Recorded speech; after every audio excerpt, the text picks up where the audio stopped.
Oprah Winfrey's life is indeed sweet.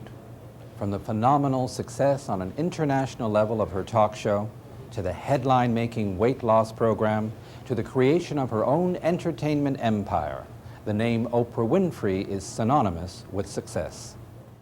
I'm very curious. Are you aware of Canadians as a distinct audience? Are the questions or the attitudes unique to being Canadian? Or are problems problems? Problems are problems. But, and I normally don't look at the addresses, I don't, because problems, if you pick up a letter from Toronto versus a letter from Tallahassee, from some woman who's having problems with her children, problems with her husband, problems with her own personal self-esteem, it's the same. That is what is so unique about our show, Brian, is that regardless of where you're from, what your personal background may or may not be, your feelings are all the same, and that's what we do. We hit feelings, and I know how to do that because I work based on my own personal instincts. I know if I'm feeling something, I'm not unique to the planet, that somebody else is also feeling it too, and that's what works for us. Now here we are, with a new 5-year contract with King World. 5 more years of the Oprah Winfrey Show. You have all of these projects in development. Did you want to make a 5-year commitment to keep the show going? Is it important to you that it be there every day? I do think that 5 years probably will be it for me, and then I want to grow to the next level. But I just do it because it feels good to me, and it feels right, and it feels like I can do some good here. And I really do think that the show does a lot of good. We get accused of being tabloid television and sensational and so forth, but what I really think we do more than anything else is we serve as a voice to a lot of people who felt up until perhaps my show or some of the others that they were alone. And what we do is, in a small way, inspire, enlighten, encourage, as well as entertain. And I think that there is nothing better you or I could do with our lives than to help in some small, sometimes subtle, sometimes not so subtle way, help lead people to a better understanding of themselves. You cannot do more than that. You cannot. Whether it is, for me through my television show, you through your television show, or through film, or through medicine, or through some other art form, or as a teacher, you cannot do more than help a person come to a better understanding of themselves. And that's what I do. And that's why I will continue to do it. By the way, I have to compliment you. This is a new Oprah Winfrey. Am I lit well? I hope so, thank you. You're carrying your own glow. Oh, thanks. That's nice to hear. Why have you literally created a new woman? Oh, Brian, I hadn't thought of it that way, but I just got tired of complaining about it. And my message to everybody out there who wants something very badly in their life, either go ahead and get it or shut up about it. And I keep a journal. I've kept one for years, so it's so interesting to look back on the woman I used to be and the woman I've grown into. And for years, it's an ongoing theme in all of my journals since, if you go to a journal, December 6, 1978, I'm sitting at home alone. I'm 15 pounds overweight. And it progressively got, I'm 25 pounds overweight. It's December 1980, And I was just going over some of that and writing again in my journal about, I think it was right after Brewster Place. I just really can't stand myself. I can't believe I've let myself get this big. I look in the mirror and I can't stand what I see. And when am I going to take control of my life? When am I going to get control of my life? Because for me, being overweight was out of control. I could control every other aspect of my life. I'm doing very well in my company and doing films and so forth. But the weight for me was represented a failure to gain control of a part of myself that needed it. And so for me, everything, it's just like the air has been cleared for me.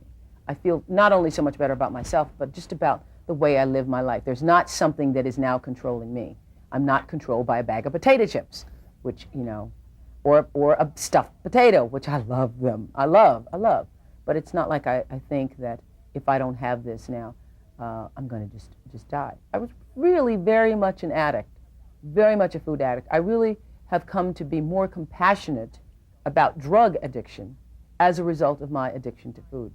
Truly. I mean, there have been times even while I've been basically on a medically supervised fast is what I've been doing, when I craved food and thought that if I just had a piece of fish right now, my life could change.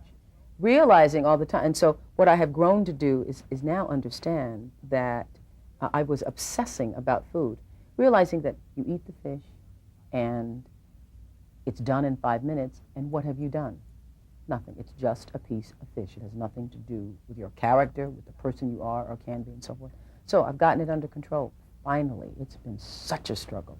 As one of the busiest people in the world of broadcasting and filmmaking, with a life that's committed 5 years in advance to work, is there time for you for a personal life? Yeah, there is. Stedman is vice president of a PR company in North Carolina, which means that we are now a commuting relationship. And you know, Brian, it just sort of slipped up on me. But it's working out very well, very well. You know, it's the best. I'll tell you what's the best about it. Well, trust us. Well, this is a publicist's nightmare. Don't look over there. Wait a minute, she's going, no, Don't look over there. No, the best thing about it is that when you, when, let's say, 5-6 days passed and you sort of haven't seen that person, it just makes the reunion that much more significant, should I say. I understand. Thank you. You're very welcome. It makes a very meaningful get-together upon his return, or upon my, visiting there. I mean, there have been times, when I really... What a wonderful way to define passion, Oprah. Yeah. It makes for very... No wonder you bought Toni Morrison's novel, Beloved. Yes, because I'm about passion. It's a word. Yeah. Passion. Passion. While we're on passion, I've always wondered, when Gloria Steinem told you that extraordinary story about the prostitute who went to jail, and in jail she studied law books, became a lawyer. Uh-huh. What has happened to that project? Is that one of the things in development? No, it's not in development. You're not going to let go of it? I'm not going to let go of it, but it's not in development. I mean, there's so many other things going on. Because, see, I hate to sound like one of those Hollywood types, so they go, oh, yes, we're in development with this. The fact of the matter is, there's so many things going on in my life that I'm concentrating on one thing at a time. And right now, Beloved has a stronger priority with me than anything else does. Beloved and Kafir. I mean, even I'm doing... Kafir Boy. Yeah, Kafir Boy. I have something, quote, in development with Quincy, but, by the time we get all the deals done, the paperwork and all this, you could have already done several other films. So I basically concentrate on one thing at a time, and I'm trying to create a base so that I have producers and other development people who can be doing one thing while I'm doing something else. But it's very difficult. I'll tell you what's very difficult. Is to surround yourself with people who are trustworthy and creative and responsible, who care as much about the work as you do. And so that's what I'm trying to do right now, because you cannot succeed without it. None of us progresses by ourselves. And so much of what I've been able to accomplish has been because I have surrounded myself with loyal, trustworthy, dependable, creative people. But I handpick them one at a time. So I'm building a base, but slowly, because you just don't get a resume from somebody that is going to be a life partner for you. And I pick my people like life partners. I mean, the people I hire, I expect to die with them. You know, Oprah, someone told Barbra Streisand how difficult it was. They said, when an actor of the stature of Warren Beatty, Robert Redford, Dustin Hoffman says, acting is not enough. I want to produce, I want to direct, I want to create, I want control. The feeling being that when a man does this in Hollywood, they collectively stand up and say, boy, he's got balls. Right. When a woman does it, they say, what a ball breaker. Yeah, what a ball breaker, what a bitch she is. Have you found that sense of opposition about, here comes that tough broad Oprah Winfrey, she wants it all? No, absolutely not. You know that? Oh, absolutely not. I know it, and I absolutely know it. I would venture to say, it's very difficult to talk about yourself, but I would venture to say that the perception is exactly the opposite. I think that the kind of work we're trying to create at Harpo, my production company, will be very much respected in the industry. And I'm not perceived as a ball breaker because I'm just straightforward and I deal with truth all the time. I don't pretend to be something that I'm not. if I don't know the answer to something or I don't know how something is done, I mean, I don't feel that, oh, they're going to think I'm incompetent because I don't. Because this is one of the things I realized that just really has opened my vision to go on to greater and greater things. I mean, whatever you all have seen that I've done now, this is only the beginning. I suddenly realized that the heads of Paramount, Universal Studios, Fox Television, they didn't know any more than I did when they started. They didn't know a bit more. The only difference between them and me is they've been doing it longer. And they had to learn, and they had to make contacts, and they had to, quote, network.